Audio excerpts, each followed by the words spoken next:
Bienvenue sur Good Visa, le podcast pour prendre soin de soi et découvrir le monde. Partez à l'exploration de votre monde intérieur et de celui qui vous entoure. Je m'appelle Camille et je vous souhaite une bonne écoute.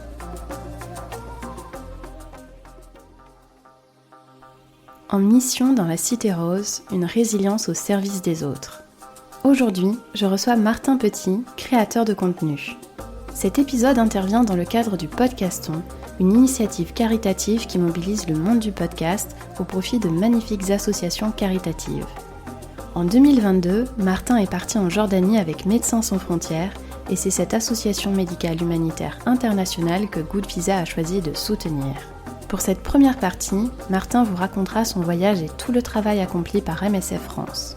Entre la visite de la structure hospitalière de MSF à Amman, la capitale jordanienne, et les rencontres qu'il va faire, Martin va nous livrer à quel point cette expérience a été bouleversante et pleine d'humanité.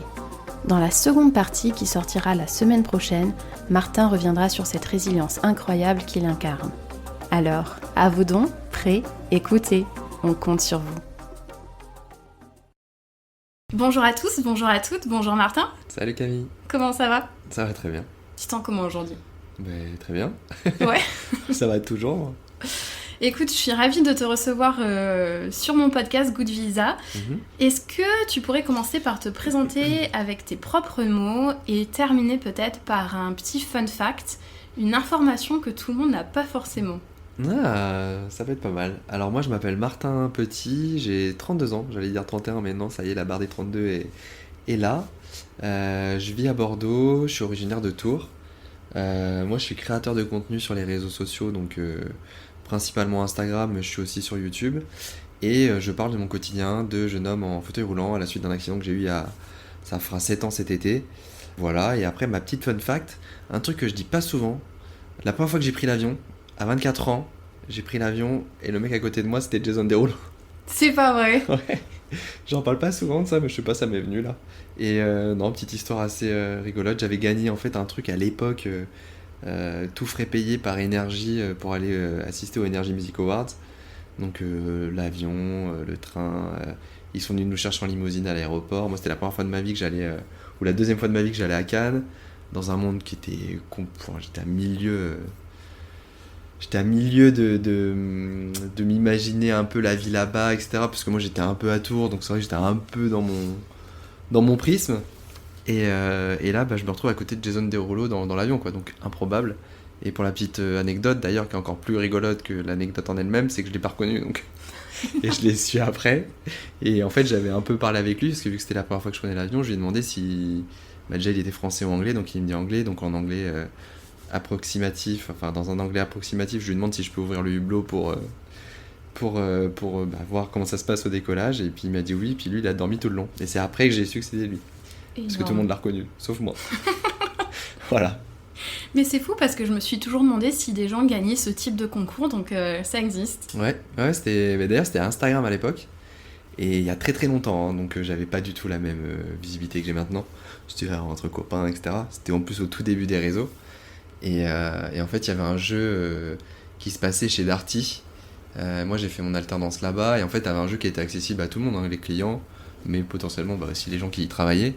Et en fait, j'avais fait une photo avec ma collègue. Il y avait un kakémono, il fallait faire une photo devant. En fait, un kakémono avec un tapis rouge, et il fallait faire une photo un peu devant. Donc moi, je me suis mis torse nu, vu que je faisais beaucoup de muscu, pour mettre toutes les chances de mon côté. On s'était à moitié déguisé à la con, et puis on avait gagné sans trop forcer, je pense. Et puis bref, du coup on avait gagné le truc, donc c'était au tout début des jeux concours d'Instagram, etc. Donc ouais, petit moment sympa dans ma vie. C'est la première fois de ma vie aussi où j'ai porté un costume, et c'était rigolo. Voilà, excellent. C'était une petite parenthèse dans ma vie qui était marrante. Bah écoute, merci d'avoir partagé ça avec nous. Et donc pour la petite histoire, je raconte toujours comment les invités se retrouvent là. Donc moi, ça va faire 2-3 ans que je te suis sur les réseaux. En plus, on est tous les deux sur Bordeaux, donc ça facilite. Ça facilite les choses. Et en fait, dès que j'ai lancé mon podcast, je t'avais en tête pour les potentiels invités. Et clairement, ça fait 6 mois que je te harcèle pour... cet épisode. Non, j'exagère un peu. Non, t'exagères pas. Et ça aussi, je me dis, bah voilà, ça montre que des fois, à force de persévérer, ça peut finir par se concrétiser. Donc, il y a ça, et puis il y a un peu, je pense, la temporalité de chacun. C'est-à-dire que moi, ça me dérange pas quand on insiste. Déjà, je pense qu'il y a une manière de le faire. Si on est là à se rencontrer aujourd'hui, c'est que potentiellement ça s'est quand même bien passé. Mais c'est vrai que des fois, je reçois beaucoup de messages, beaucoup de sollicitations. Je me souviens t'avoir dit un oui à un moment donné, et en fait, à partir du moment où moi, dans ma tête, je m'engage pour quelque chose, bah, je vais au bout du truc. Donc après, c'est juste pas que j'ai pas envie ou que ça m'intéresse pas, ou voilà, c'est juste que des fois, bah, ça sort de ma tête parce que j'ai aussi mes projets. J'ai plein de choses à penser, et puis bon, qui plus est, je suis en fauteuil roulant, donc on a aussi une charge mentale qui est énormément impactée, hein, pour en parler.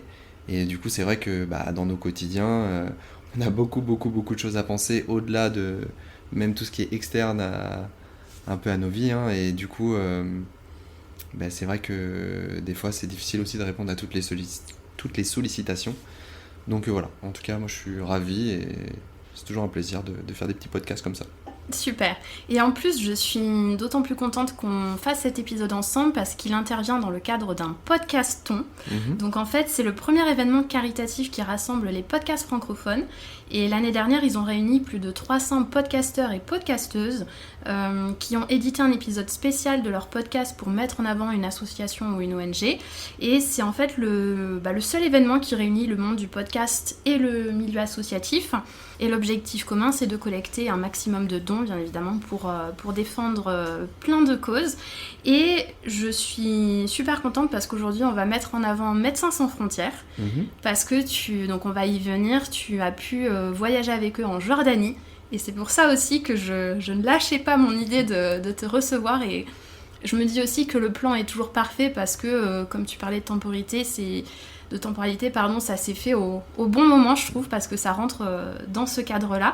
Donc quand même, peut-être pour rappeler à tout le monde ce que c'est Médecins sans frontières, donc c'est une association médicale humanitaire internationale qui a été créée en 1971 par des médecins et des journalistes. Et depuis 50 ans, Médecins sans frontières apporte une assistance médicale à des populations dont la vie ou la santé sont menacées, en France ou à l'étranger. Ça, je savais même pas, tu vois, que c'était aussi en France. Et c'est principalement en cas de conflits armés, mais aussi des épidémies, des pandémies, des catastrophes naturelles. Et en fait, ils vont mettre en place un large éventail de soins. Ça va aller des consultations, des hospitalisations, des interventions chirurgicales, des soins psychologiques. Voilà, apporter vraiment des secours matériels et sanitaires pour améliorer les conditions de vie de personnes affectées par une crise. Et ça rassemble en fait à la fois les professionnels de santé, mais pas que, parce qu'il y a aussi derrière toute la logistique, l'administration.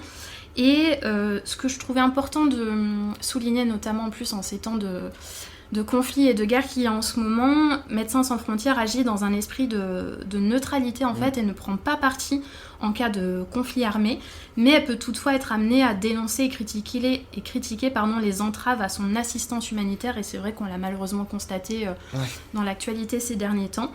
Donc voilà, Médecins sans frontières, depuis ces 70 pays dans le monde dans lesquels ils interviennent, avec plus de 90 opérations d'assistance médicale et plus de 41 000 personnes employées chaque année. Et bien évidemment, dans le cadre de ce podcast, je mettrai les liens pour effectuer un don auprès de Médecins sans frontières.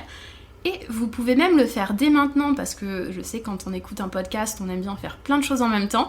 Vous pouvez même envoyer un don par SMS, ça se fait tout de suite, au 92 673, 92 673, et vous avez juste à envoyer don et le chiffre 2 pour donner 2 €, don 5 pour donner 5 € et don 10 pour donner 10 €. Donc voilà, vous pouvez le faire dès maintenant, et sinon effectivement je mettrai les liens. Donc maintenant Martin, est-ce que tu pourrais nous expliquer comment ça s'est passé en fait avec Médecins sans frontières? Comment tu t'es retrouvé à partir en Jordanie il y a maintenant 2 ans? Ça va faire 2 ans. C'était en mars, on est en 2024, c'était en mars 2022. Donc déjà, je rebondis quand même sur ce que tu dis par rapport aux dons, parce que moi j'ai appris quelque chose quand j'ai été chez eux, et Dieu sait que j'ai oublié beaucoup de choses, parce qu'en 2 ans il s'est passé aussi beaucoup d'événements dans ma vie, de projets, etc. Mais la chose sur laquelle je voulais rebondir, c'était sur le côté don. effectivement, je pense que c'est hyper important de le faire. Et moi-même, quand je t'en parle, je me dis, tu vois, des fois, ça sort un petit peu de ta tête, parce que des associations comme celle de Médecins Sans Frontières, j'ai appris qu'elles ne vivaient que des dons. Exactement, et En j'ai fait, même une donnée, si tu peux si ouais, je peux me vas-y, je t'en permettre. prie. C'est en fait la garantie de l'autonomie et de Voilà, l'indépendance de exactement. l'association est assurée par la générosité des donateurs privés. Mhm. Et en fait, en France, par exemple, en 2021, il y a 98,6% des ressources de Médecins Sans Frontières qui étaient d'origine privée. Ouais. C'est incroyable. Mais j'étais le premier surpris aussi quand j'ai su ça. Et effectivement, bah, tu l'as dit avant moi, c'est qu'ils gardent ça pour avoir leur libre arbitre, je pense. Et voilà, c'était important de le souligner. Et je trouve ça génial que tu vois, t'invites les gens à participer parce que pour avoir constaté, même si c'était dans un temps très très restreint, ce qu'ils font, c'est essentiel en fait. Parce que nous, on a quand même cette chance d'être des privilégiés.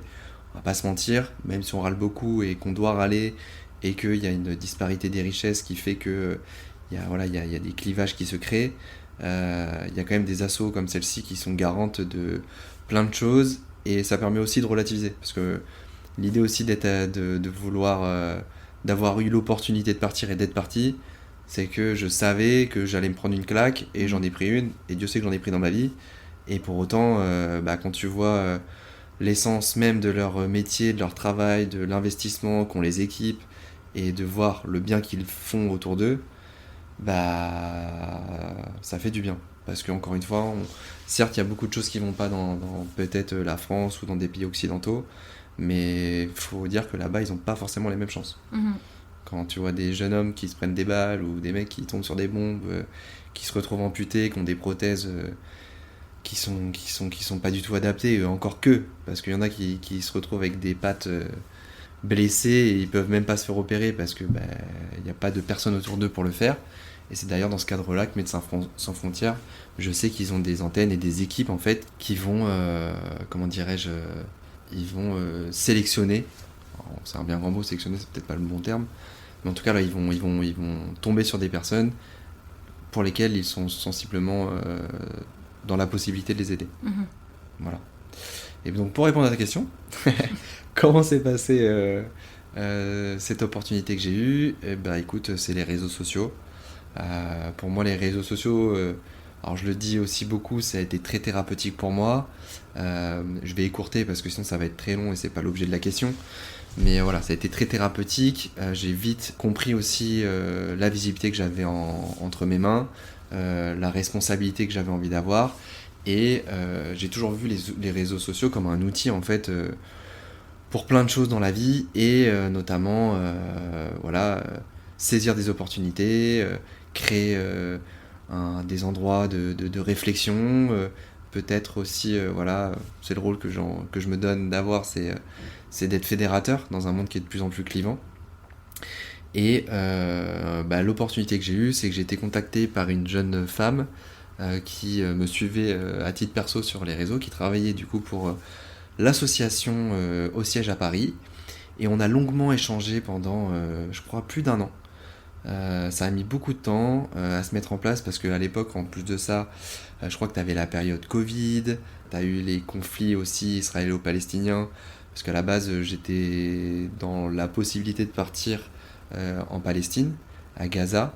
Et en fait, à l'époque, alors c'était pas comme c'est le cas aujourd'hui, mais ça commençait déjà un petit peu à péter. Et c'est vrai que même pour moi, etc., déjà moi de dire ça à mes parents, de dire tu pars en Palestine, ça les rassurait pas forcément de trop. Moi non plus, hein, je vais pas te le cacher. Mais pour autant, je pense que ça aurait été une expérience qui aurait été intéressante. Non pas que je veuille prendre parti, etc., parce que c'est un conflit qui est très complexe et je pense que j'ai pas les tenants et les aboutissants, je suis pas un géopolitique. Moi, ce qui me peine et ce qui me chagrine, je pense qu'on est unanime pour les gens humains à dire ça, hein, pour ceux qui ont un minimum d'humanité, quel que soit le parti, y a des gens qui meurent, y a des enfants qui sont sous les bombes, il y a des attentats qui sont faits en Israël, il y a pas de parti pris à prendre en fait. Je trouve ça dégueulasse en fait de voir les gens aussi qui vont attiser cette haine-là. Et c'est aussi peut-être le rôle que j'ai envie d'avoir, c'est de me porter garant sans être bisounours non plus, de cette paix qui devrait nous habiter, parce que bon, on a bien plus à y gagner, et Dieu sait que j'en sais quelque chose, c'est que moi c'est l'amour des gens, hein, qui m'a permis de m'en sortir, de me reconstruire. C'est l'amour des gens qui ont de leur métier, les soignants qui m'ont aidé à me reconstruire, à sauver ma vie. C'est l'amour des personnes c'est des petits gestes, des gens qui vont t'allumer une clope quand t'es en centre de rééducation, et pourtant le mec, il a pas la même religion que moi. Ou, enfin, tu vois, genre quand tu te retrouves au plus bas dans ta vie, quand t'es en centre de rééducation, et là je parle par expérience personnelle, que tu sois noir, arabe, juif, musulman, bouddhiste, chrétien, peu importe en fait, on est tous dans la même merde à ce moment-là, on est tous dans le même bateau, et en fait il y a une entraide qui est géniale. Et pourquoi en fait on arrive à le faire dans des moments comme ça, et pourquoi on n'arrive pas à le faire à des échelles beaucoup plus grandes. Donc voilà, moi j'ai envie de garder cet universalisme et cet humanisme qui est important, je pense.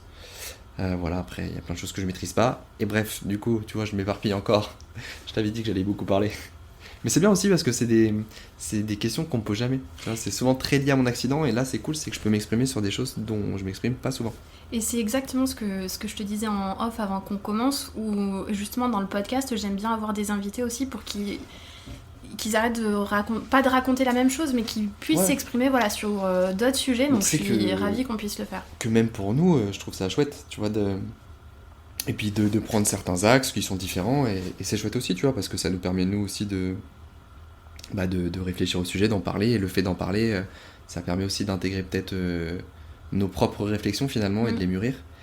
Et donc la jeune femme en question de Médecins Sans Frontières me contacte sur les réseaux à une certaine période, alors je pourrais plus te dire précisément quand, et donc on fait des visios avec Alexis qui travaille lui aussi au siège à Paris.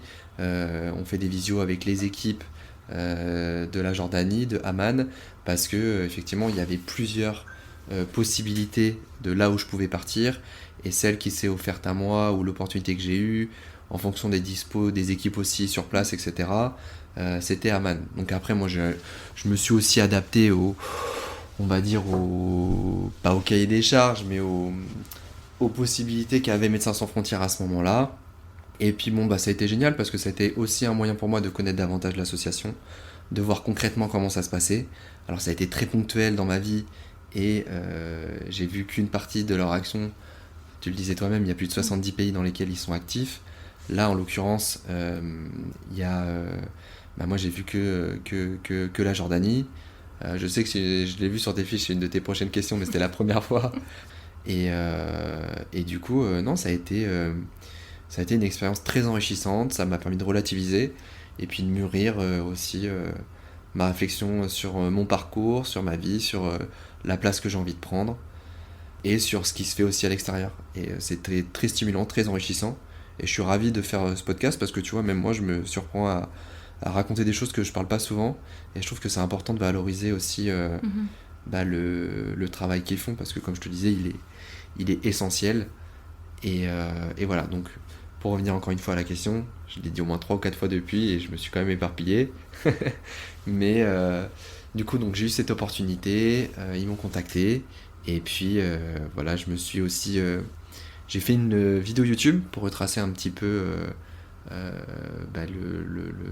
le pourquoi on était là-bas. Je sais aussi que eux ont fait un montage de leur côté sur moi, le fait d'être allé chez eux, donc il y avait mon regard et le leur. Et je suis parti avec Romain, qui est un copain qui est journaliste de formation, qui est vidéaste, et qui a pu m'accompagner sur ce projet-là, de façon à avoir une certaine... Enfin moi, ça aurait été très compliqué pour moi de faire de l'interview, de faire un joli travail, on peut dire un travail un peu journalistique. Déjà, Romain avait cette carte-là, parce que c'est sa formation, il fait de la vidéo en plus de ça, et puis moi mes contraintes physiques, c'est que je suis quand même tétraplégique, donc c'est vrai que j'en ai pas parlé jusque là, mais j'ai une tétraplégie certes qu'on qualifie de basse, mais qui reste un handicap lourd. J'ai pas l'usage des doigts, c'est ce qui caractérise ma tétraplégie, donc on voit un petit peu bouger le haut, mais il n'empêche que j'ai mon autonomie qui est quand même entachée, Et pour le coup, moi, si j'avais dû partir, mettre les micros, les lumières, les vidéos, suivre, machin, ça aurait été très compliqué. J'avais cette volonté de ramener une belle vidéo. Et pour ça, j'avais besoin de Romain. Et d'ailleurs, ma frustration, et j'en parle, parce que j'en ai certainement pas parlé jusque-là, parce que tout va trop vite sur les réseaux sociaux, mais ma frustration, c'est de me dire, putain, t'es suivi par autant de personnes, et ta vidéo, elle est pas rendue plus visible que ça. Et même moi, par rapport à l'investissement que j'ai envie d'avoir, émotionnel, psychologique, et de me dire, putain, j'ai une visibilité, et j'ai envie de la mettre à contribution pour des actions comme celle-ci, et de voir que j'ai pas forcément le retour, je me dis, putain, je suis très frustré, parce que même pour l'association pour laquelle je pars, là en l'occurrence Médecins Sans Frontières, je me dis je suis pas à la hauteur en fait de finalement ce qu'ils font. Et ça a été psychologiquement, j'en ai même d'ailleurs pas parlé, jamais. Mais je me dis putain, quelle est ma place en fait. Je suis parti, j'ai voulu faire un truc, parce que ça leur a coûté quand même de l'argent. Et pour autant, il n'y a pas eu tant de vues que ça. Et du coup je suis déçu. Je suis déçu parce que c'est des actions qui mériteraient d'être connues. Et je pense qu'on a fait un beau travail en plus de ça pour le mettre en avant. Et je pense que ça part aussi de la responsabilité de chacun, de s'intéresser à des sujets, de réfléchir, de prendre ses responsabilités. Et tu vois, là, il y a quelques jours, j'ai tourné pour une émission qui sera diffusée en janvier 2025 dans Les Yeux d'Olivier. Et d'ailleurs, à un moment, il me pose cette question, pourquoi d'après toi, le handicap, ça avance pas ? Alors, moi, le biais que j'ai, c'est que je suis concerné, donc j'ai le sentiment que ça avance pour certaines choses. Après, pour avoir aussi repris entendu des discours d'autres personnes qui ont 20-30 ans de handicap comme le mien, qui se sont exprimés sur le sujet, ils ont quand même vu une évolution. Et pour répondre à la question d'Olivier, je lui dis, en fait, c'est ce que je te disais là, c'est que je pense qu'il y a beaucoup de personnes, pourquoi le sujet avance pas, c'est que les gens ne prennent pas leurs responsabilités, ne s'intéressent pas. Je pense que chacun a un pouvoir d'action, un champ de compétences, à un poste à différentes responsabilités selon les échelles, etc. Et en fait, je pense que tu as beaucoup de personnes qui n'ont pas conscience du pouvoir qu'ils ont entre leurs mains. Et d'un autre côté, je me fais l'avocat du diable et de ce que je suis en train de dire, c'est que tu peux pas en vouloir aussi à des gens de pas s'intéresser à des sujets tant qu'on leur a pas mis sous le nez. Ouais. Et du fois, c'est un peu frustrant aussi, là encore une fois, pour moi, c'est que je me dis, putain, t'essaies d'interpeller un maximum de personnes. Évidemment, il n'y a pas forcément la place pour tout le monde, c'est compliqué de se faire sa place, notamment sur le côté médiatique. Mais je me dis, il y a des gens qui sont très clivants, qui ont la parole, qui font du divertissement, qui font rire. Et puis il y a des gens comme moi qui essayent de porter des messages. Et ça prend énormément de temps de gagner en notoriété pour mettre en avant toutes les choses que j'essaie de mettre en avant. Donc que ce soit le handicap, que ce soit des actions comme j'ai faites là avec Médecins Sans Frontières. Et ce que je voulais dire, c'est que les sujets qui nous concernent, finalement, ils concernent aussi toute la société. Toi, je parle souvent d'accessibilité. Si on rend quelque chose d'accessible pour une personne dans ma situation, on le rend accessible finalement pour tout le monde. Pour des parents qui ont des poussettes, pour des personnes âgées, pour des gens qui ont une immobilité temporaire avec une fracture. Et je pense que chacun, à partir du moment où il intègre la différence, il intègre que il n'y a pas que son prisme à lui qui existe, peut-être qu'il se rend compte qu'il pourra mettre des petites actions en place. Et des fois, c'est pas grand-chose. Mais voilà, les petits ruisseaux forment les grandes rivières. Donc, petite goutte par petite goutte, c'est important. Et voilà. Et j'ai perdu le fil il y avait encore plein de choses à dire, mais ça y est, j'ai trop parlé, mon cerveau surchauffe. Mais non, t'inquiète pas, effectivement, t'as abordé plein de points sur lesquels on va revenir. Et c'est pour ça que je suis vraiment hyper contente de participer à ce podcaston, parce que c'est vraiment plein de podcasts, comme tu disais, qui ont aussi beaucoup de notoriété. J'espère que le mien aussi va prendre de l'ampleur les mois et les années passant. Mais justement, il y a des podcasts très connus qui vont mettre en avant aussi des associations, et je trouve ça génial que pendant une semaine, donc ça va avoir lieu que je dise pas de bêtises, du 25 au 31 mars, voilà, toutes ces associations qui vont être mises en avant. Mais si on revient effectivement un petit peu plus sur cette mission du coup de Médecins Sans Frontières à Amman, donc en fait en 2006 ils ont ouvert une structure hospitalière spécialisée dans la chirurgie reconstructrice, et en fait ils expliquent, tu l'expliques dans la vidéo et dans leur vidéo également, et je mettrai le lien là aussi, à l'époque ça a été ouvert pour les patients victimes de la guerre en Irak, et le programme ensuite il a été étendu pour accueillir d'autres patients de Palestine, du Yémen et de Syrie, Ils ont eu une opération sur place, en fait, ces personnes-là, et plusieurs mois ou plusieurs années après, ils ont besoin d'une chirurgie reconstructrice. Et j'ai noté que tu disais dans le reportage, la finalité, c'est de se réapproprier un corps qui a été meurtri et comment ils vont revivre avec ça. Et ce qui m'a beaucoup marqué, c'est cette image où tu rentres dans le bloc et où tu passes aussi dans la salle de rééducation et ça te rappelle des souvenirs pas forcément bons. Et en plus, on en parlait avant de commencer, où des fois, il y a des situations où toi, t'y penses peut-être plus forcément, mais ton cerveau vient te rappeler que si, l'expérience, elle a été là. Et... Ouais, c'est terrible. Et en plus de ça, ce qui est assez fou, c'est qu'à force d'en parler, bon, je m'affirme aussi par rapport à mes émotions, parce que j'ai envie aussi de pas me perdre par rapport à elle, dans le sens où quand t'es pris d'émotions, bah forcément des fois je me dis j'ai plus de difficultés à transmettre mon message, etc. Mais comme tu le dis, il y a des moments, je pense, dans ta vie où ton cerveau il te fait des petites piqûres de rappel de bon bah tu te souviens quand t'étais là-bas, et puis tu sais quand t'as un petit peu de fatigue et tout, bah l'émotion elle va vite reprendre le dessus. Donc je m'affirme quand même davantage par rapport à elle, parce que bon, ça, le temps fait son œuvre aussi. Après, bah c'est vrai que tu vois là tu me parles je me souviens parfaitement du moment de la vidéo, et c'est aussi ça qui est intéressant dans la vidéo, c'est que c'est un peu un journal intime, tu reviens aussi sur qu'est-ce que t'as ressenti à ce moment-là. Et je me souviens que quand je suis rentré dedans, ça m'avait fait quelque chose, parce que tu vas pas dans des salles de chirurgie tous les jours, et puis qui puisait dans le contexte dans lequel j'étais. Donc parce que j'ai vu des enfants qui avaient été touchés par les difficultés liées à la guerre, etc. Et c'est là aussi tu prends des claques, quoi. Genre tu vois les gamins, ils sont hyper contents que tu sois là, ils discutent avec toi, et puis tu vois aussi des jeunes hommes qui avaient mon âge, tu vois. Je me souviens plus de son nom, mais il y a un jeune homme qui a pris une bombe. Du coup il avait la jambe qui était très meurtrie, et en fait pendant des années il a souffert parce qu'on s'était pas occupé de lui. Donc en fait sa jambe elle était là mais inerte. Et en fait, le jour où il s'est fait, entre guillemets, amputer et qu'on lui a mis à dispo une prothèse, qu'en plus de ça, tu vois, il y a vraiment toute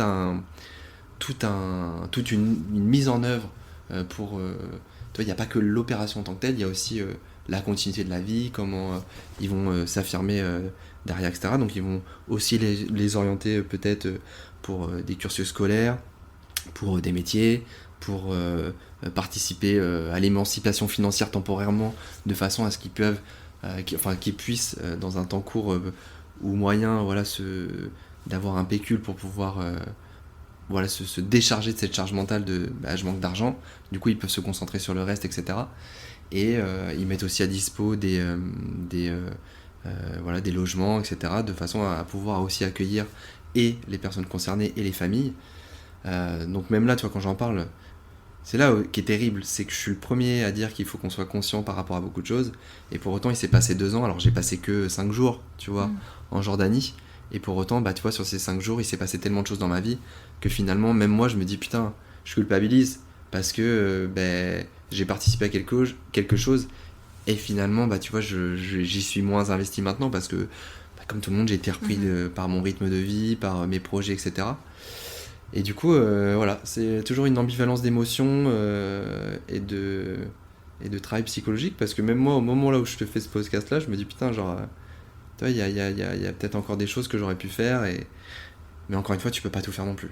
Tu peux pas faire tout non plus, et je pense qu'il y a des gens qui sont là pour le faire, et que mon rôle, il est peut-être pas d'être là concrètement tout le temps, mais d'avoir des piqûres de rappel et de profiter justement de ce que j'essaye de faire, hein, de ma visibilité, de ma notoriété pour...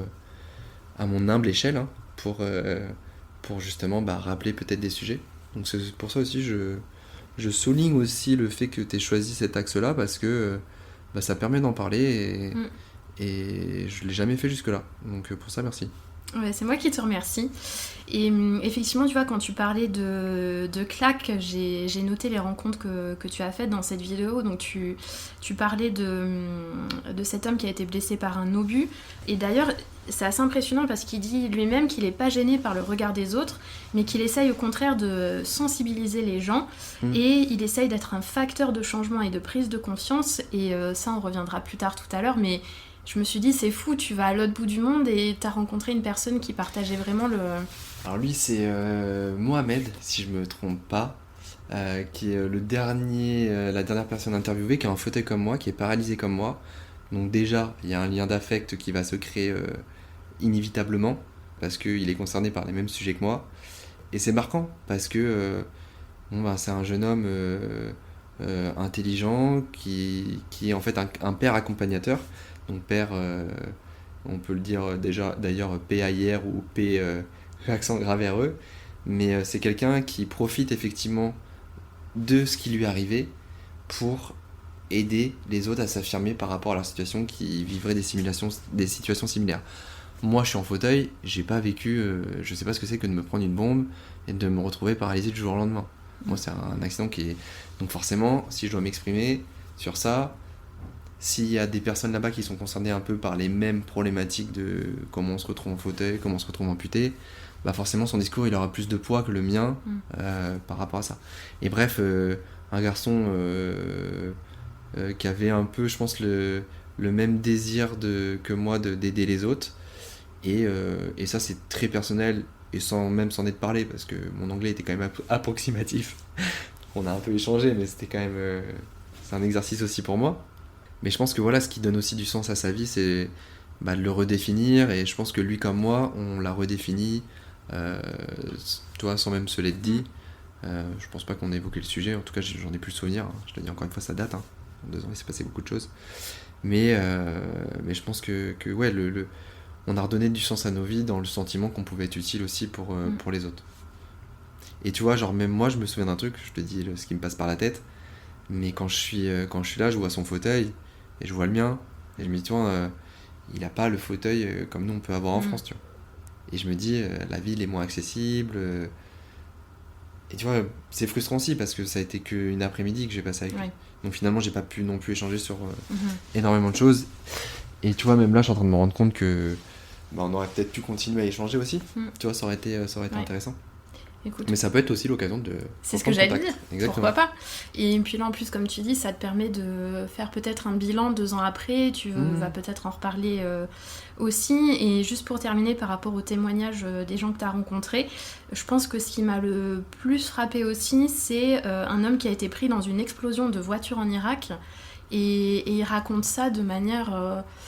si, c'est le monsieur dont tu as parlé qui avait un problème avec sa jambe. Ouais. Et il raconte ça...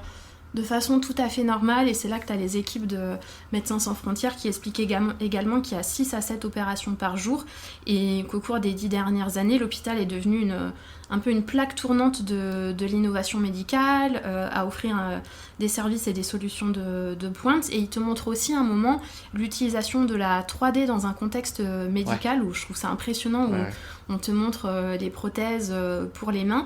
Qu'est-ce que tu as pensé de toutes ces innovations là à l'autre bout du monde, de tous ces progrès ? Déjà, ce qui était fascinant, c'est de te dire le système là, de 3D, c'était la première fois que je le voyais, et pour autant j'étais à Amman. Alors Amman, attention, c'est quand même la capitale, c'est quand même une ville. Alors je suis pas assez connaisseur du pays pour affirmer beaucoup de choses. Je pense qu'il y a de la richesse quand même là-bas. Pour autant, ça reste quand même un pays où il y a quand même du conflit autour. C'est le seul pays quand même dans cette enclave-là qui reste géopolitiquement stable. Et effectivement, ce qui est fascinant, c'est de voir qu'ils aient ce genre de matériel-là. Et puis on a vu concrètement ce à quoi ils pouvaient servir. Ils pouvaient créer des prothèses qui allaient vraiment venir s'adapter en fonction de l'amputation, par exemple... d'une personne qui a une main qui est amputée. Ils vont pouvoir en fait avec cette espèce de pistolet 3D vraiment prendre toutes les mesures les bonnes.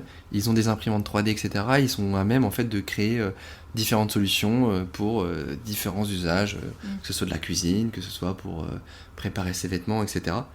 Et non, je trouvais ça génial déjà de pouvoir aussi les mettre en avant à travers le contenu qu'on avait créé avec Romain à cette période-là. Et puis au-delà de ça, c'est que tu vois concrètement l'usage, tu vois. Genre, t'as le retour concret. Ouais. T'as le retour concret de plein de choses. Alors après, je sais que t'avais aussi d'autres choses, mais ça m'est un peu sorti de la tête et j'ai pas envie de dire de bêtises. Tu vois, notamment des personnes qui étaient brûlées et qui allaient créer des systèmes 3D par rapport à leur visage pour bien s'adapter, etc. Pour plein de choses que je maîtrise pas, donc je vais pas rentrer dans le détail parce que j'ai peur de dire des bêtises. T'inquiète pas. Et justement, en parlant d'innovation, je me permets une petite parenthèse où j'avais vu justement sur ton compte YouTube une vidéo où tu as testé un exosquelette. Et c'est vrai que j'ai l'impression que ça prend beaucoup de temps, mais que des innovations sont en train de devenir de plus en plus importantes dans ce milieu-là. Est-ce que tu peux nous dire peut-être 2 mots sur ton expérience avec le test de cet exosquelette ? Alors, je pense que s'il y a davantage de choses qui se passent, c'est déjà, je pense que l'humain n'aime pas ce qui lui résiste, donc on essaie de trouver des solutions à beaucoup de choses. Et 2, je pense qu'il y a quand même même si c'est très long, même si on le critique, même si on doit assurer de la récurrence dans nos propos, que ça nous coûte, qu'il faut assurer de la pédagogie pour dire plein de choses, je pense qu'il y a une métamorphose qui est en train de s'opérer quand même dans les consciences. En tout cas, je l'espère, en tout cas, j'ai envie d'y croire. Notamment sur le fait que pourquoi on s'intéresse aussi à ces sujets-là, c'est peut-être tout simplement parce que les lieux deviennent un peu plus accessibles, donc les personnes handicapées peuvent accéder à des niveaux d'études supérieures, peuvent avoir un travail, peuvent avoir une vie affective, sociale. Et je pense qu'il y a aussi cette réalité, c'est que les gens commencent à s'intéresser aussi à des sujets parce qu'on en parle aussi davantage, parce que médiatiquement, je parlais de responsabilité tout à l'heure, les médias mettent en avant la différence et finalement on se rend compte que plutôt que de faire l'autruche, on est quand même beaucoup concerné. Il y a quand même 10 millions de personnes en situation de handicap en France. Alors il y en a 80% qui sont invisibles, mais ça fait quand même une grosse part de personnes qui sont concernées. Plus en plus de ça, les gens potentiellement qui sont aidants, qui sont des proches, etc. Donc t'as quasiment un tiers de la population qui est concernée directement ou indirectement. Et je me dis pourquoi on ne prend pas nos responsabilités tous ensemble et pourquoi on ne se fédère pas et on se ligue pas aussi ensemble pour faire avancer les choses qui sont essentielles. Et encore une fois, tu vois, on prend le problème de l'accessibilité, mais si on rend quelque chose d'accessible pour moi, on le rend accessible finalement pour tout le monde, pour une personne âgée, etc. Je l'ai déjà dit tout à l'heure, je vais pas me répéter. Et pour l'exosquelette, alors c'était une chouette expérience. Je pense que dans le cadre thérapeutique, parce qu'il y a quand même une nécessité à se mettre debout, on n'est pas fait pour rester assis toute une vie, pour des questions de limiter l'ostéoporose, pour le cardiovasculaire, pour système digestif. Le système digestif, pour plein de raisons. En fait, c'est hyper important de se mettre debout. C'est d'ailleurs pour ça qu'il y a des tables de verticalisation en centre de rééducation. Et ça, c'est vrai que l'avantage de l'exosquelette, c'est qu'en plus de ça, tu vas créer de la tension. Donc tu vas créer davantage de monde, t'es pas statique sur une table de verticalisation, donc c'est encore mieux. Et puis au-delà de ça, il y a aussi l'aspect psychologique de te mettre debout, d'être à la même hauteur que les gens, si demain tu veux cuisiner chez toi, tu vois, je regarde ma cuisine en même temps que je te dis ça, tu peux te mettre debout pour couper les légumes, pour machin, pour truc, ça peut être intéressant. Après, mon avis personnel sur le sujet, c'est que je trouve ça hyper cool et il faut encourager toutes ces démarches là.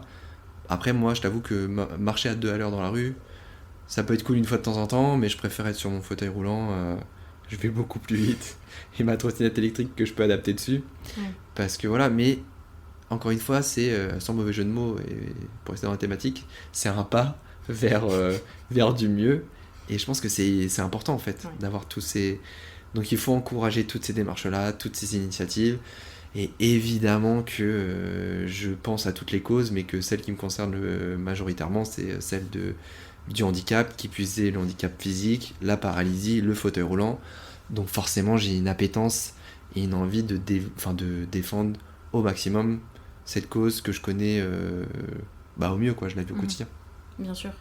Et c'est pour ça que, encore une fois, je me répète un peu, je le mettrai partout pour l'épisode, mais si on peut, je me dis à mon petit niveau, récolter quelques dons pour Médecins Sans Frontières, se dire, si ne serait-ce qu'un tiers des auditeurs de cet épisode envoie le SMS pour donner 2 €, je me dis ça pourrait être génial pour toutes ces innovations, parce que toutes ces machines 3D pour construire les prothèses, ça coûte beaucoup d'argent.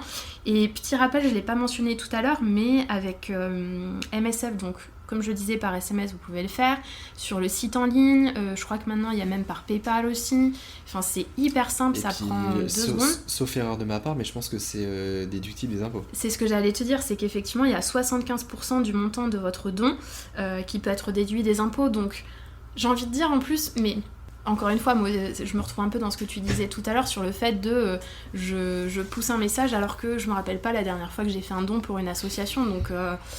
Donc écoute, tu sais quoi ? Je vais le faire. Vas-y.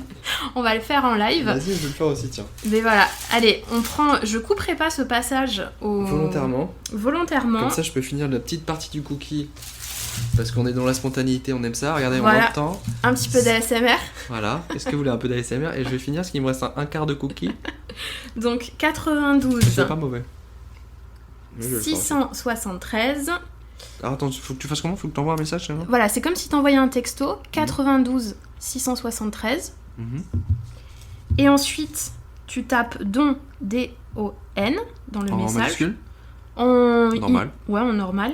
Et collé au mot, tu rajoutes soit 2 pour 2 euros, soit 5 pour 5 euros, soit 10 pour 10 euros. Donc là... Et t'as est-ce que t'as un montant limité ? Alors, il mettait que jusqu'à 10. Donc, je me dis déjà, si l'audience peut mettre soit 2, soit 5, soit 10, on est déjà pas mal. Et après, si vous voulez faire un don plus conséquent en direct sur le site... Du coup, c'est prélevé de ton forfait. Ouais, donc écoute, j'envoie le message, on va voir ce que ça me dit. Afin de valider votre don de 10 euros, merci de répondre oui pour le confirmer. Donc je renvoie oui. Bon, je vais le faire aussi, don 10. MSF vous remercie pour votre don de 10 euros, ce montant sera débité de votre prochaine facture. Pour obtenir un reçu fiscal, ah bah tu vois, même avec le don SMS, tu peux avoir un reçu fiscal. Auprès d'un en répondant OK au SMS. Moi j'ai reçu un autre truc et du coup là je vais mettre OK. MSF vous remercie pour votre don de 10 euros, ce montant sera débité. Pour obtenir un reçu fiscal. Donc ça a marché aussi. Mais c'est parfait. Mais c'est Ben génial. voilà. Donc voilà, j'espère que tout le monde sera boosté pour faire son don. Et maintenant, si on revient un petit peu sur la Jordanie, donc comme tu le disais, c'était la première fois que tu sortais de l'Union européenne et que tu découvrais une culture un petit peu plus orientale. Donc pour rappel, la Jordanie, c'est donc situé au Moyen-Orient, c'est un pays d'Asie occidentale qui est frontalier avec Israël et la Cisjordanie à l'ouest. La Syrie au nord, l'Irak au nord-est et l'Arabie saoudite au sud-est, et c'est bordé par la mer Rouge aussi. Les 3/4 du pays sont envahis par le désert et ça a longtemps été peuplé exclusivement par des nomades. Et donc comme on le disait tout à l'heure, la capitale c'est Amman, une population d'à peu près quand même 10 millions d'habitants. Et la langue officielle c'est l'arabe, mais l'anglais est beaucoup utilisé et enseigné à l'école, et même dans ta visite de l'hôpital, on voit que tout est écrit à la fois en arabe, à la fois en anglais aussi. Et le climat varie selon les régions, mais en général, il est caractérisé par des étés chauds et des nuits assez fraîches. Est-ce que toi, donc tu y es allé en mars 2022, Ouais. Est-ce qu'il faisait bon encore ou est-ce que tu as souffert de la chaleur ? Non, il faisait même pas très chaud. Hein. Ah ouais ? Ouais, j'avais ramené ma doudoune et tout, et heureusement. Ok. Parce qu'on a un peu l'idée reçue, préconçue que pays arabe égale pays chaud. Ouais. Et non, en mars, le soir, il faisait pas chaud. Après, ça dépend. Après, on n'est pas resté très longtemps. Puis je t'avoue que la première journée, c'est quand on est arrivé. Après, on a tourné pendant 2 jours à fond. Et ensuite, on a visité la Jordanie. Enfin, la Jordanie. On a visité Petra, qui était entre guillemets notre jour off. Et on est parti, du coup, on en a profité évidemment pour aller voir une des plus belles merveilles du monde. Donc voilà. Et puis on est reparti le lendemain, vendredi. Et non, au niveau de la météo, il faisait pas chaud. Et même, je suis en train de repenser, même à Petra, il faisait même frais. Je m'en souviens. Parce que moi, j'avais même froid avec ma petite doudoune et tout. Donc non, on est loin des idées préconçues. Préconçues, ouais. Exactement. Et en préparant ce podcast, j'avais complètement oublié aussi que c'est quand même une monarchie parlementaire. Il y a le roi Abdallah II de Jordanie, et depuis 1999, il règne. Et j'aime bien dresser aussi dans chaque épisode un rapide historique du pays. Donc la Jordanie, ça abrite donc tu mentionnais des sites archéologiques majeurs tels que la ville de Petra, une merveille du monde antique. Et à travers les âges, la région elle a été gouvernée par une succession de puissances. Donc il y avait les Nabatéens, les Romains, les Byzantins, les Ottomans et les Britanniques avant de devenir un État indépendant seulement en 1946. Donc ça reste relativement assez récent. Et c'est vraiment un carrefour des civilisations parce que la Jordanie, elle a longtemps vu passer sur ses terres des marchands d'Orient, d'Occident, des pèlerins venus d'Europe et des conquérants du monde entier. Et tout ça aujourd'hui, ça a laissé de ce que j'ai cru comprendre, en tout cas, des traces sur ces terres-là, toutes ces influences. Et on en parlait un petit peu aussi par rapport à tous ces conflits. La Jordanie, elle a été impliquée dans plusieurs conflits régionaux, mais elle a toujours réussi en tout cas jusqu'à présent, à maintenir une certaine politique de paix et de diplomatie, et en jouant un peu un rôle de médiateur. Est-ce que toi, tu l'as ressenti ça, ce côté justement peut-être assez pacifique comme pays, sachant qu'il est entouré de pays qui sont impliqués dans plein de conflits? Non, c'est une bonne question. J'ai reçu aucune insécurité. Ok. Vraiment aucune. Et t'es très loin de l'idée des pays arabes que tu peux te faire, qui sont dans les médias, etc. On a tous des idées reçues, on a tous des interprétations, et puis bon, je pense que les médias des fois aident pas forcément aussi à bien des égards, et pour le coup, non, un accueil incroyable. Ils parlaient tous très bien anglais, donc très surprenant aussi, même à l'hôtel, etc. Donc ils parlaient tous très bien anglais, certainement bien mieux que moi. Et non, j'ai ressenti aucune insécurité, je me suis senti tout de suite bien accueilli. Alors est-ce que la barrière de la langue, et puis vu qu'ils maîtrisent quand même très bien l'anglais, fait qu'il y a une espèce de dualité entre eux. Enfin, je pense que, en tout cas, la Jordanie, de ce que je ressens, c'est, comme tu dis, c'est un peu le rôle médiateur. J'ai l'impression que c'est un peu un pays, il y a un côté très occidental et un côté très oriental, et ils ont réussi à faire quelque chose de plutôt pacifique.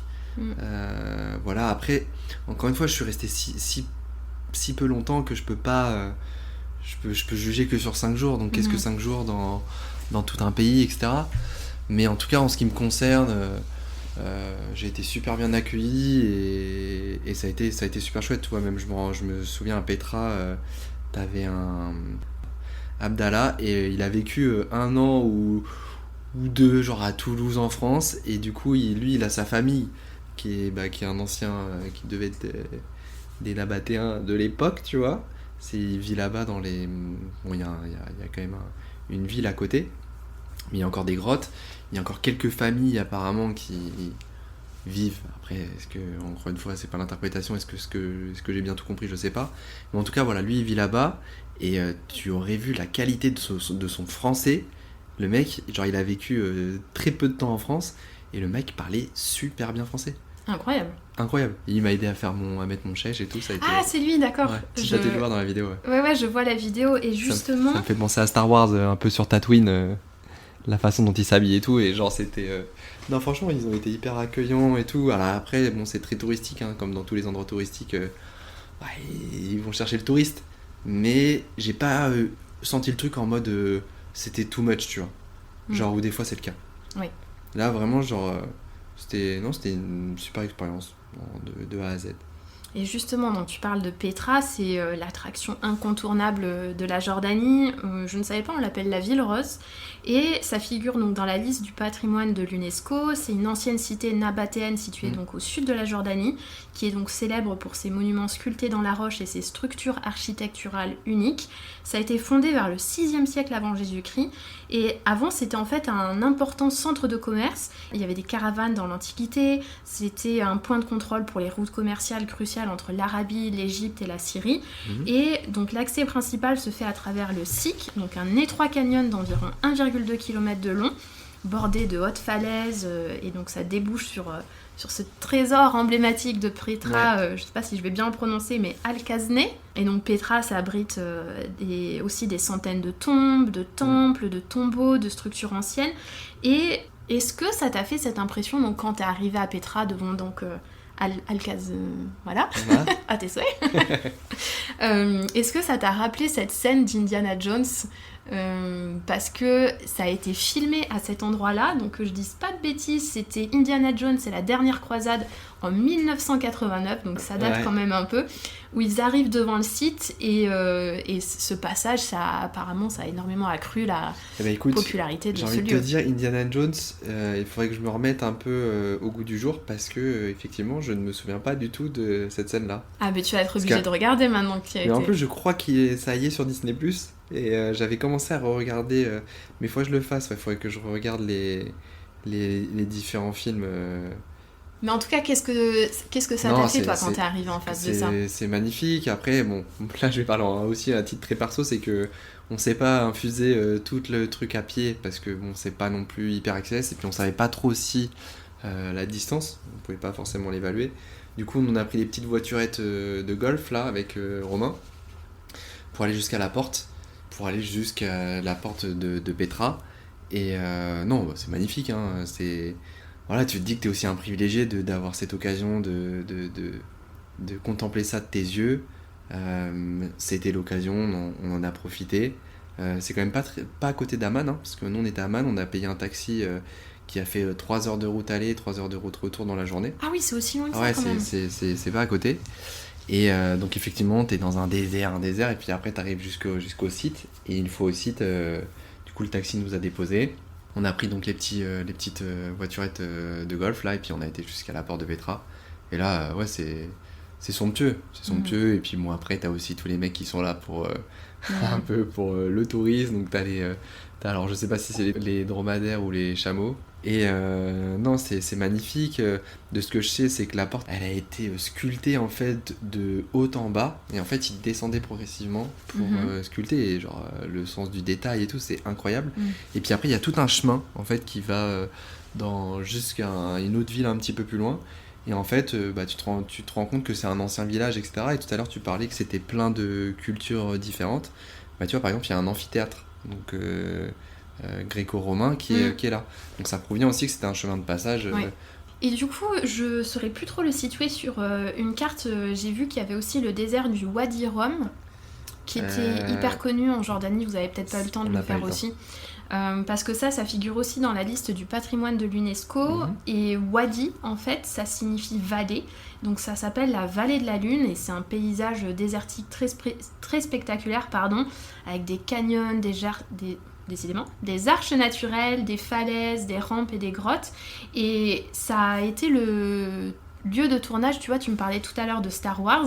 Ben, figure-toi qu'il y a des scènes de certains Star Wars qui ont été tournées en Jordanie. Il y a aussi Aladdin, Seul sur Mars, et plus récemment Dune.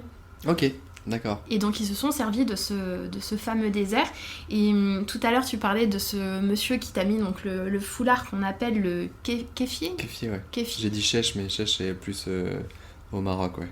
Et donc de couleur rouge et blanche. Et ça me rappelle aussi, j'ai lu La police du désert, où en fait les déserts de Jordanie sont protégés par une armée appelée la patrouille du désert. Et en fait ils montent sur des chameaux, donc t'en parlais tout à l'heure, avec ce fameux... ah ouais. Ce fameux... je savais pas. Kéfief, j'arrive pas à le dire. Ouais, je crois que c'est Kéfief. Ouais. Voilà, et en tout cas, donc il y a cette police sur des dromadaires pour protéger la Jordanie des trafiquants de drogue et d'armes, et ils surveillent justement ces lieux archéologiques hyper importants. Ouais, et puis après c'est un peu comme...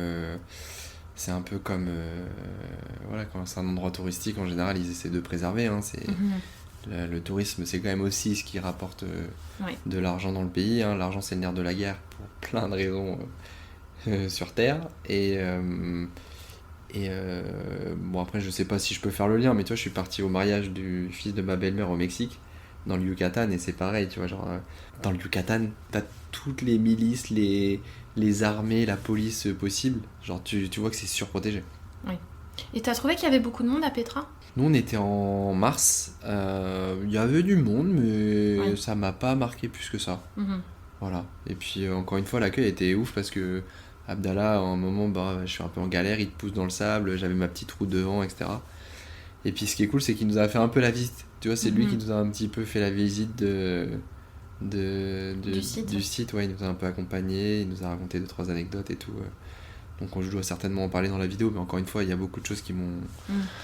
Bon voilà, j'ai quand même une vie très riche, et du coup des fois... Et c'est là où des fois tu culpabilises, tu te dis putain, tu vis beaucoup de choses, et finalement est-ce que tu intègres tout ? C'est pas évident. Mais je pense qu'il faudrait partir plus longtemps en fait. Bien sûr. Pour moi le voyage, si tu pars 5 jours... Voilà, c'était compliqué, puis bon là en l'occurrence il y avait quand même une démarche professionnelle, donc avec une rigueur que j'avais envie d'avoir, un travail à faire, à fournir, et... Tu vois, mais on n'a même pas été visiter la ville d'Amman le soir parce qu'on était rincés de la journée de tournage en fait. mais au moins ça t'a donné un petit aperçu, et puis là ça nous donne l'occasion Ouais, d'évoquer ce pays, que c'est les ça. gens y voyagent un peu indirectement en tout cas. Et est-ce que t'as pu dans ce court séjour expérimenter un petit peu la gastronomie là-bas, qui de ce que j'ai cru comprendre est aussi très diversifiée? Alors pour le coup, pas du tout. Parce que je te dis, le midi, j'ai pas le souvenir qu'on mangeait trop, ou alors ça devait être un peu sur le pouce. Et le soir, on mangeait à l'hôtel, donc. Enfin, le soir et le matin, donc en fait, c'est comme chez nous, quoi. Genre, t'as un buffet à volonté, t'as un peu de tout. Je sais plus quel était leur. Je suis même pas sûr d'avoir mangé quelque chose de local. Et puis je te dis, vu qu'on a bossé, vu que ça a été très très très court, tu sais, on est arrivé le lundi, on a fait mardi, mercredi tournage, jeudi 3h le matin, du coup on a eu début d'après-midi Petra, on est rentré le soir, on était rincé des 6 heures de route de la journée, puis on est reparti le lendemain en avion, tu vois. Ouais. Donc en fait ça a été très très très très court. Ce sera l'occasion d'y retourner, tu disais, de prendre des nouvelles. Ouais, carrément, et puis je pense qu'il y a des pays aussi autour qui sont intéressants d'aller visiter. Après c'est vrai que on nous fait peur dans les médias, mais je pense que le monde il est pas si hostile qu'il n'y paraît. Après il y a peut-être des zones à éviter, il y a des choses à savoir, mais c'est comme partout. Moi après je pars du principe, bon, ça c'est beaucoup depuis que je suis en fauteuil, je me dis que ce qui doit arriver arrive. Si on veut, s'il doit m'arriver un truc, ça m'arrive. Et je me dis que j'ai quand même un peu le totem d'immunité du handicap, où je me dis, bon, potentiellement, si t'es avec des gens pas trop déshumanisés, il t'arrivera rien. Voilà. Il y a aussi des gens très très bien qui vivent dans ces pays-là. Moi, je me souviens d'un Syrien, d'un monsieur d'ailleurs qui est dans le... Lui m'avait marqué. Et tu vois, d'ailleurs, il avait beaucoup de problèmes au niveau de la dentition. Et il m'expliquait, Médecins sans frontières, que un des premiers soins à donner à ces personnes qui sont victimes un petit peu du pays dans lequel ils sont, de la guerre, de la précarité, etc., c'est les soins dentaires. Parce que t'as beaucoup de bactéries, etc. Et voilà, il y en a beaucoup qui peuvent en mourir. Hein. Nous, ça nous paraît loin, mais finalement, là-bas, c'est plutôt commun. Et ce monsieur, vraiment le cœur sur la... Ah si, tiens, tu réponds à la question. Si on a mangé un midi avec eux, et tu vois, regarde, ce qui m'a marqué, c'est que moi je suis un occidental. Alors évidemment, occidental, il y a occidental et occidental, hein. Il y a l'opulence, la richesse infinie de certains, et nous, on est tous plus ou moins pareils en termes de ressources financières, et ils nous ont invités, tu vois. Ils nous ont invités, ils nous ont rien demandé. Et du coup c'était un petit peu, alors je sais plus le nom, c'était un peu des galettes avec différentes sauces, etc. Et c'était très convivial, on était dehors, il y a une cour devant l'hôpital, où il y a une petite école aussi pour les enfants, pour pas qu'ils perdent un petit peu le rythme et qu'ils perdent le fil. Et t'avais du coup cette table là, et puis tout le monde est venu, donc t'avais des gens de Médecins sans frontières, t'avais le traducteur qui était là, t'avais Romain, t'avais moi, t'avais les enfants, t'avais les adultes qui nous ont ramené ce qu'il fallait, ils te payent une cigarette, enfin ils ont vraiment le cœur sur la main. Et on a beaucoup discuté, et ce qui était aussi marquant, c'est qu'il y avait beaucoup de sourires et beaucoup de... Voilà, en fait, tu te rends compte qu'on est humain avant tout. Tu vois, il y a plus ces histoires de certains trucs où, je sais pas, là il y avait que du sourire, on rigolait ensemble, mais pourtant des fois on se comprenait pas tout le temps. Et c'était vraiment un moment qui était... qui est marquant, parce que ça fait du bien en fait de voir ça. Et finalement, même tu te rends compte que quand on parle pas la même langue, et que on est, je pense, pour la majorité habité par ce désir en fait de faire plaisir à l'autre, d'être attentif à l'autre, de faire du bien autour de soi. Et c'est vraiment ce que j'ai ressenti quand ils nous ont invités. Ils nous ont rien demandé, et ils sont arrivés avec tout un truc sur la table. Je crois que c'est dans la vidéo d'ailleurs, on partage un bout de ce moment là. Enfin, je la regarde cette vidéo parce que ça fait longtemps que je l'ai pas vue. En plus, je remettrai le lien. Et c'est vrai que j'aime bien dans chaque épisode parler de gastronomie. J'imagine que tous ces assortiments que tu as eu, il y avait peut-être tout ce qui est houmous, falafel, des petits, ce qu'on appelle les dolmas, c'est des feuilles de vigne farcies au riz. Il y a aussi le manzaf, le plat traditionnel à base de riz, de yaourt fermenté, de viande d'agneau.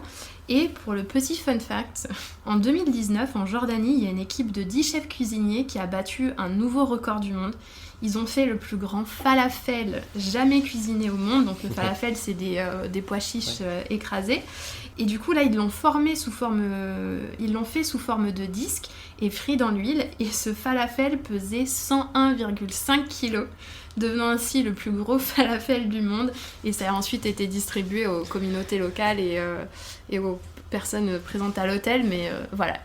Ok, trop cool. Bah, tu vois, j'apprends des choses. Donc, non seulement je suis content de pouvoir m'exprimer, et en plus de ça, je vais finir cette journée un peu plus cultivée. Ben voilà, je suis ravie. Et j'avais noté aussi, tu as justement sur les posts que tu as fait par rapport à ce séjour, tu disais « Merci aux équipes de Médecins sans frontières d'avoir pu me faire vivre cette expérience si enrichissante sur le plan culturel, des étoiles dans les yeux, pas de mots assez éloquents pour témoigner toute ma reconnaissance d'être ici et d'avoir le privilège de rencontrer de si belles personnes qui nourrissent encore et toujours mon désir profond d'unir les cœurs. » Et tu termines en disant que l'humanité est belle. Ouais. Ouais, bah après, je sais pas, genre je suis quelqu'un qui a des qualités, des défauts, et quand je vois le monde, et j'ai pas envie de croire à ce monde-là, j'ai pas envie de croire au monde qu'on me montre un peu partout, j'ai envie de valoriser ce qui va, j'ai envie de valoriser le positif, j'ai envie de croire en l'humain, j'ai envie de faire confiance, j'ai pas envie d'être réticent dans la confiance que je peux donner à quelqu'un, de peur qu'il me la mette à l'envers. Parce que ça veut dire que tu fais un pas en arrière avant même d'avoir initié quoi que ce soit. Donc je préfère faire confiance quitte à me faire baiser la gueule. Donc je le dis de manière assez cash et peut-être un peu grossière, alors que j'essaie de nourrir cette élégance que je me dois d'avoir, et que j'ai envie d'avoir. Mais non, après, du coup j'ai perdu le fil avec mes conneries. Que l'humanité est belle.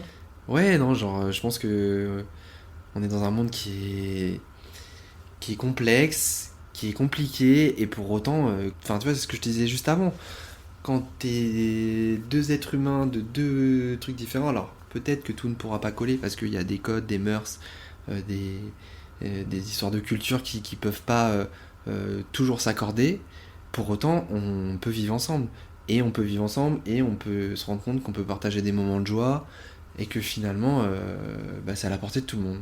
C'est à la portée de tout le monde, il faut juste y croire. Alors après, c'est pas être un bisounours ou quoi, je pense que les gens qui font du mal au fond d'eux-mêmes, ils le savent, et je suis le premier à avoir des fois moi-même d'avoir des réflexions. Alors c'est des choses dont je parle très très peu, hein, parce que t'es vite jugé sur les réseaux, mais je pense qu'on a tous des comportements qui peuvent être racistes, dans le sens où on connaît pas.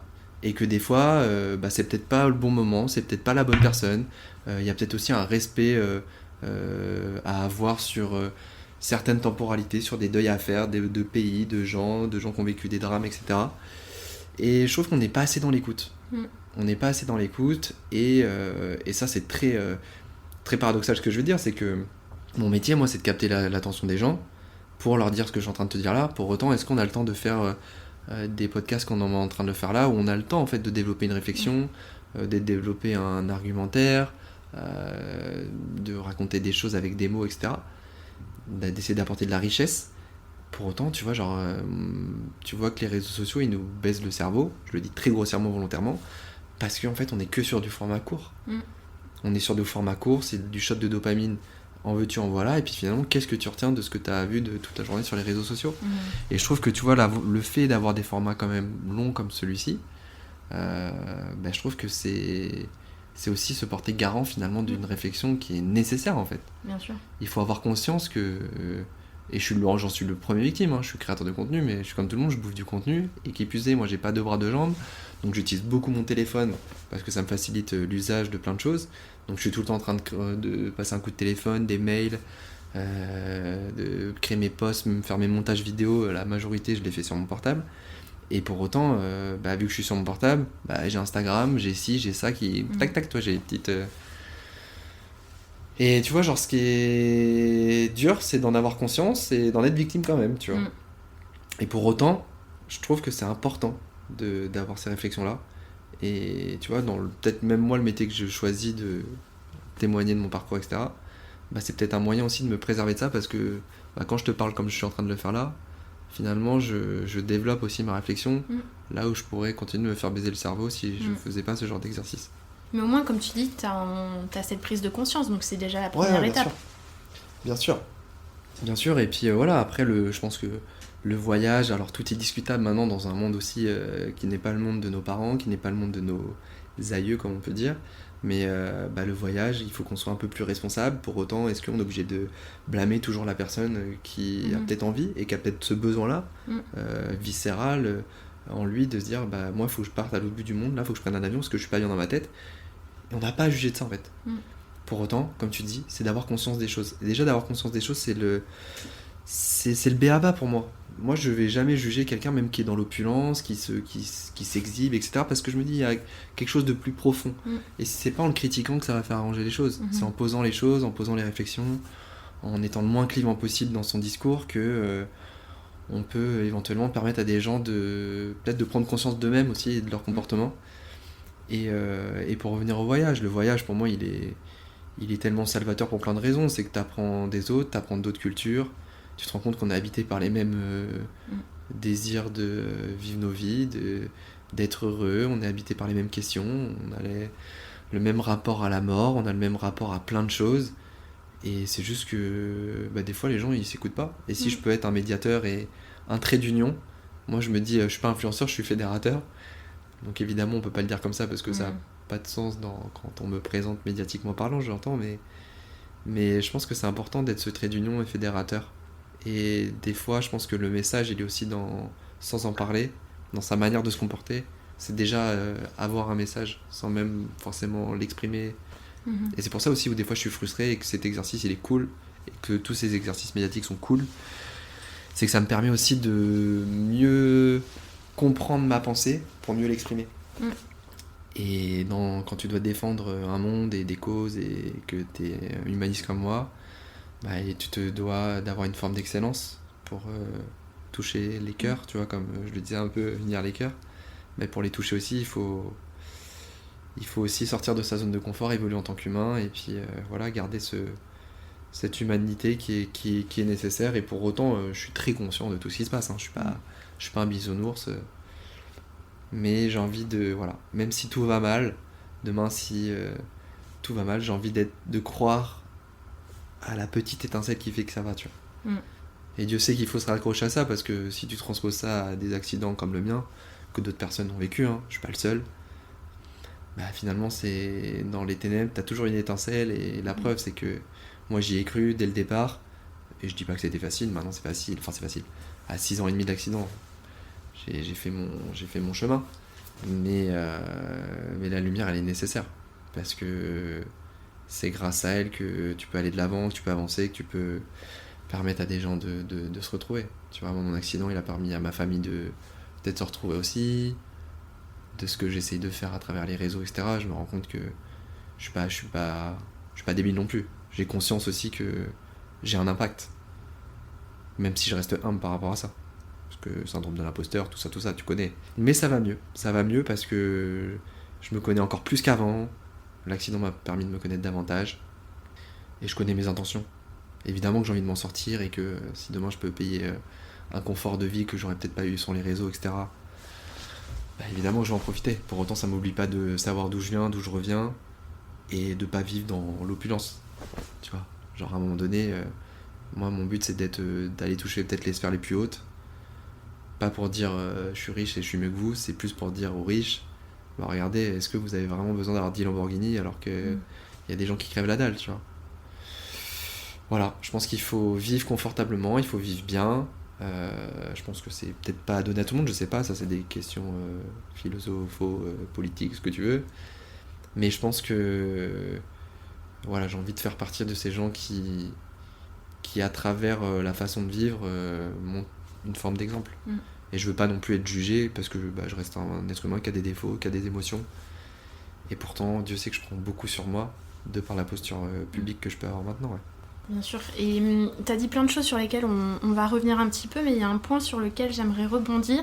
C'est quand tu disais que, en gros, de ce que j'ai compris, tu préfères voir un monde meilleur et partir plutôt optimiste, je mettrai dans les ressources du podcast un livre, alors que je n'ai pas encore lu mais qui m'attire beaucoup. C'est Frédéric Lopez qui en parle dans son podcast avec Louise du podcast In Power, où c'est en fait un monsieur qui se base sur énormément d'études faites à travers le monde pour montrer qu'en fait il y a plus de bonnes choses et de choses positives qui se passent dans le monde que ceux dont on a conscience. Et je trouve ça assez intéressant, ça revient à ce que tu disais un petit peu tout à l'heure aussi par rapport à ce que nous dépeignent les médias sur le climat actuel, qu'au final on ferme malheureusement les yeux sur plein de choses positives qui se passent. Et je me permets de rebondir à nouveau sur Médecins sans frontières. Effectivement, il y a des conflits terribles, mais Médecins sans frontières met en place tellement d'actions qui améliorent le quotidien des gens, et c'est vrai que je trouve que ces actions-là, elles méritent aussi d'être mises en avant et mises en valeur. Bien sûr. Bon, tu le vois, hein, Médecins sans frontières, ils sont dans 70 pays, et même moi, j'ai pas conscience de l'impact qu'ils peuvent avoir. Moi, j'ai vu un impact ponctuel sur 5 jours, 3 jours sur place, où je me suis rendu compte de la valeur de ce qu'ils faisaient. Et je pense que c'est important. C'est important aussi en termes de... Tu vois, genre, je pense que la remise en question, elle est importante aussi. Mais...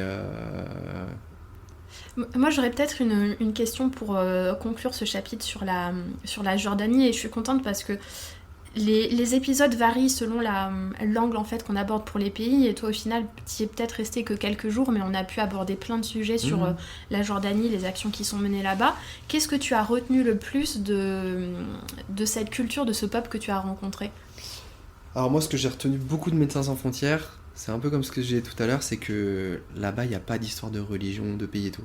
Il y avait dans l'hôpital, t'avais des gens des pays environnants, donc t'allais avoir des gens qui venaient peut-être d'Israël, de Palestine, et Dieu sait que on en entend beaucoup parler en ce moment, et pour autant, tu vois, quand ils mettent... quand c'est des gens qui ont du cœur et qui ont des champs de compétences communs, et qui se retrouvent dans un pays comme la Jordanie pour œuvrer pour des gens qui sont victimes de la guerre environnante, en fait tu te rends compte que les gens pourquoi en fait le petit peuple entre guillemets il s'entend bien, et pourquoi en fait il y en a qui se foutent sur la gueule, tu vois. Mais parce que ça, c'est encore une fois, ça dépasse, ça nous dépasse, et c'est pour ça aussi que j'ai pas envie de donner du crédit au clivage je pense qu'il y a un gros phénomène de polarité, c'est-à-dire que maintenant c'est soit t'es un camp A, soit t'es un camp B. Tu peux jamais être dans l'entre-deux. Et la nuance, elle est nécessaire. Enfin, genre, il y a un moment donné, il n'y a pas de parti pris à prendre. Et je trouve que des fois, il y a des gens qui sont dans un parti pris, et plutôt que de nourrir la nuance, ils vont être plus d'un côté que de l'autre. Et du coup, je trouve ça très délétère, parce que eux-mêmes vont nourrir des choses en eux, et finalement, en fait, l'opposition ne fait que se creuser entre les... Et je me dis, putain, mais pourquoi il n'y a pas des gens qui sont capables de faire ce trait d'union-là ? Pourquoi déjà, même nous, tu vois, on n'est pas concernés par ce sujet-là ? Pourquoi ça prend autant de place médiatiquement chez nous ? Enfin, tu vois, il y a plein de questions que je me pose. Pourquoi ça prend autant de place chez nous ? Pourquoi on a l'impression que ça cristallise quelque chose. Enfin, le conflit israélo-palestinien, on a l'impression que ça cristallise quelque chose de mondial. Tu vois, genre, c'est une enclave. Enfin, après, j'ai peur de même d'employer des mauvais mots, parce que je ne les connais pas suffisamment, donc je voudrais pas laisser supposer que je suis plus un parti que de l'autre. Je suis pour aucun parti, je suis atterré de voir des attentats qui se passent en Israël, et je suis atterré de voir que la réponse, qui n'est pas la réponse du petit peuple, qui sont des gens un peu plus cramés en haut. Enfin, tu vois, il y a un moment donné, quand t'envoies des bombes comme ça, je sais pas. Et puis en plus de ça, nous, on est impuissants par rapport à ça. Ça sert à quoi d'en parler ? Je suis qui pour en parler ? Pour autant, je m'offusque. Mais je m'investis pas. Mais en même temps, je peux pas m'investir partout. Oui. Et tu peux pas t'investir pour tous les conflits du monde. Il y a trop de conflits dans le monde. Hein. Et puis tu sais, on parle de l'israélo-palestinien. Il y a combien d'autres conflits en Afrique dont on n'a même pas conscience, dont on parle même pas. Oui. Après, c'est loin de chez nous, c'est compliqué. Et c'est aussi ce rapport à soi-même, ce rapport à la société qui est pas évident. Parce que, genre, en plus de ça, quand t'as une posture publique, dès que tu vas aborder ces sujets-là, c'est tout de suite la vindicte populaire, c'est jamais la réflexion, on peut jamais... je sais pas, je pense être suffisamment intelligent et prendre du recul et avoir justement de la nuance pour pour essayer d'élever un peu le niveau du débat, tu vois, genre c'est pour dire moi j'ai raison, d'un côté comme de l'autre, enfin, c'est pisser dans un violon. Complètement. Voilà. Mais par rapport au peuple jordanien, ce que tu as retenu de leur accueil, on va dire? Il a été très bien, enfin il a été incroyable. Moi je me suis pas senti, enfin je me suis pas du tout senti étranger ou quoi. T'es à la maison quoi, genre on t'accueille à bras ouverts. Après tu vois à l'hôpital à Amman, c'est vrai qu'il y avait plein de nationalités différentes. Donc c'est pareil, je peux pas parler au nom du peuple jordanien parce que finalement je l'ai pas énormément côtoyé. Et puis pareil, les patients que j'ai vus, t'avais des Syriens, t'avais des Palestiniens, t'avais des Irakiens qui étaient là, t'avais des Yéménites, je crois, on dit ça comme ça. Et d'ailleurs, c'était rigolo, c'est que même à un moment, pour la petite anecdote, je pense à ça. Tu vois, ça me fait penser un peu à l'accueil que j'ai eu. T'avais un. Alors, je crois qu'il était du Yémen, ce monsieur. Et je lui dis, il me dit, mais viens à la maison et tout, je t'invite, tu viens quand tu veux et tout. Et je lui dis, bah, mais. Et je dis, ta salle de bain, elle est accessible. Et il me dit, bah, c'est pas grave, je te construirai une maison avec une salle de bain accessible. Et je crois que c'était dans la vidéo d'ailleurs. Ouais. Et tu vois, on sourit et c'est chouette en fait de voir ça. C'est chouette parce que tu te rends compte que finalement t'as quand même beaucoup de personnes qui veulent le bien. Oui, c'est ce qu'on disait tout à l'heure. Et comme certains, enfin il y a une phrase qui dit un arbre qui tombe fait plus de bruit qu'une forêt qui pousse. Bah, ce qui est vrai en fait. C'est-à-dire qu'on entend plus ceux qui veulent créer ces clivages, qui veulent créer de la polarité, plutôt que des gens qui veulent bien. Je pense qu'il y a une grosse majorité silencieuse de gens qui sont comme tout le monde et on le voit. Moi, à chaque fois que j'étais dans un pays, je me suis jamais senti en insécurité. Après, bah, ça peut arriver que tu tombes au mauvais moment, au bon endroit, au mauvais endroit et pour autant, est-ce que, je sais pas, demain je vais au Mexique, si je me fais agresser par un Mexicain, est-ce que tous les Mexicains sont des connards? Bah non, je pense pas, tu vois. Bien sûr, faut pas partir sur les généralités. Voilà. Et je pense que ça, c'est un truc qui est un peu compliqué, c'est que je trouve on part beaucoup dans les généralités. Donc voilà. Et j'ai pas envie de. Pour moi, c'est un problème d'éducation, c'est un problème de non-considération du problème de l'autre. Et puis je pense que le problème il est plus global, c'est-à-dire que quand t'as des gens comme ça qui pètent des câbles, qui font des attentats et tout, c'est que c'est des mecs c'est des actes manqués, tu vois, dans l'éducation. Et putain, genre, Dieu sait que t'as des assos qui s'investissent de ouf. Et encore une fois, hein, c'est le nerf de la guerre, c'est l'argent pour mettre en œuvre des actions et tout. Et pour autant aussi, est-ce que le monde ne sera pas toujours comme ça? Parce que tu peux pas gérer tous les problèmes de tout le monde. Ouais. Regarde, tu vois chez nous, tous les occidentaux, on n'est pas les plus à plaindre. Quand je vais en Jordanie, je me rends compte, je relativise de plein de choses. Et pour autant, il n'y a jamais eu autant d'antidépresseurs qui ont été vendus, il n'y a jamais eu autant de personnes qui ont un sentiment de mal-être. Et tu vois, des fois, et humblement, je dis ça, hein, je me dis, est-ce que mon témoignage, il peut pas peut-être apporter un petit peu plus de relativisme à sa vie? Moi, tu vois, genre avant, je m'en rendais pas compte. Et c'est quand tu parles des choses que tu te rends compte. C'est triste, oui et non, je sais pas. Mais tu vois, genre avant, moi, j'avais ma moto, je faisais du sport, et j'avais ma copine, j'avais mes études, et j'avais pas besoin de plus. Je roulais pas sur l'or. Maintenant non plus, sans mauvais jeu de mots. Je me suis dit, est-ce qu'il va la faire? Oui, il va la faire. Bien sûr, je vais la faire. Je me fais une joie de la faire. Mais je pense qu'on n'a pas conscience de plein de choses. Tu vois, moi demain, je vais aller faire une randonnée. Bah, je peux pas. Si je veux aller en faire, il faut que j'ai du monde. Donc j'ai de la dépendance à la personne, c'est de la charge mentale. J'ai envie d'aller faire une randonnée avec du matos adapté. Bah, il y a des trucs qui existent, ça vaut du matos, ça vaut 10 000 €, un petit truc à 4 roues électriques pour aller un petit peu plus en montagne ou faire de la descente en montagne. Et puis c'est pareil, comment je l'entrepose chez moi, comment je le transporte. Pour le transporter, il me faut un véhicule qui est adapté, qui est grand, avec la remorque, il faut que j'apprenne. Sauf qu'il n'y a pas de cours pour prendre des... Enfin tu vois, genre, tout peut devenir très vite très compliqué.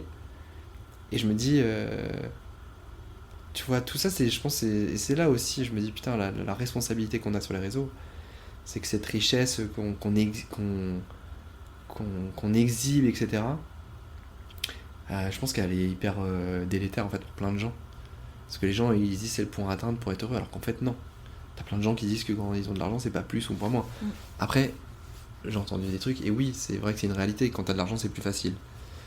Mais, des fois, est-ce qu'on peut pas se satisfaire de ce que l'on a quand on sait que la plupart des choses en France, elles sont gratuites. Si tu veux aller faire si tu veux aller en nature, si demain tu veux aller faire de la nature, t'as pas besoin des milliers et cents. Tu t'achètes un vélo d'occasion, si vraiment t'es déter, hein, vraiment dans l'extrême.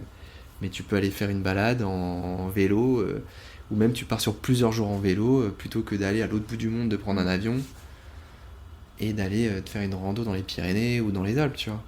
Où tu vas te balader en écoutant un podcast sur les voyages, par exemple. Exactement, dans un lac près de chez soi. Tu vois, le voyage, je sais plus, il y a une citation, alors je saurais plus la dire exactement, mais une citation qui dit ça, qui est le voyage, il commence vis-à-vis de soi-même, et finalement, dès que tu ouvres la porte de chez toi.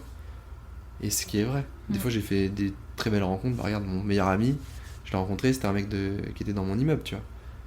Et je suis sorti de mon appart, je me suis retrouvé à aller en cours à la fac, j'étais en retard, et puis je vois un petit gonze qui court et qui loupe son bus. Je m'arrête, je dis t'es pas dans mon amphi, toi? Je dis allez, monte. Et puis du coup, genre tac, j'emmène Anto, et puis Anto, on s'est plus jamais lâché, tu vois. Oh. Et en gros, c'est devenu mon meilleur pote, alors que rien ne me prédestinait à le prendre dans ma voiture à ce moment-là, d'aller à la fac. Le soir, on fait une soirée ensemble, ça se passe bien. Et puis finalement, c'était mon voisin de 2 étages en dessous de moi. Et voilà, on a passé 5 ans comme ça ensemble, on partait après tous les étés ensemble. Et bref, ça c'est un voyage aussi, tu vois, l'amitié, l'amour, tout ça, c'est des voyages. Et je pense que des fois, on veut voir... il faut voir en grand, il faut pas s'empêcher de rêver, mais il faut aussi laisser le temps aussi de... Comme je disais tout à l'heure, le temps fait son œuvre aussi, que ce soit pour l'acceptation, le lâcher-prise, la réflexion, la maturité, et puis les points à atteindre. Genre, moi, les gens, ils s'imaginent que ce que j'ai là en ce moment, parce que là, l'actualité, c'est que j'ai un van aménagé depuis peu, qui m'a coûté quand même un peu d'argent. Ouais, mais les gars, j'ai pas mis ça du jour au lendemain, ça fait 6 ans et demi que je bosse, que je fais un travail de l'ombre qu'on voit peut-être pas.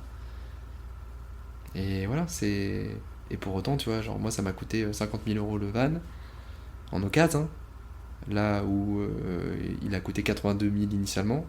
D'ailleurs, pour la petite histoire, la personne, c'est aussi un moyen de lui rendre hommage, c'est que la personne n'a pas pu en profiter, celle qui avait fait aménager ça. Elle l'a fait pendant 2 ans, malheureusement elle est décédée, et c'est son fils qui le vendait. Du coup, il l'a vendu à un prix qui était intéressant, évidemment pour moi, et je pouvais pas passer cette occasion-là, mais c'est quand même 50 000 €, c'est quand même pas rien. C'est énorme, 50 000 €.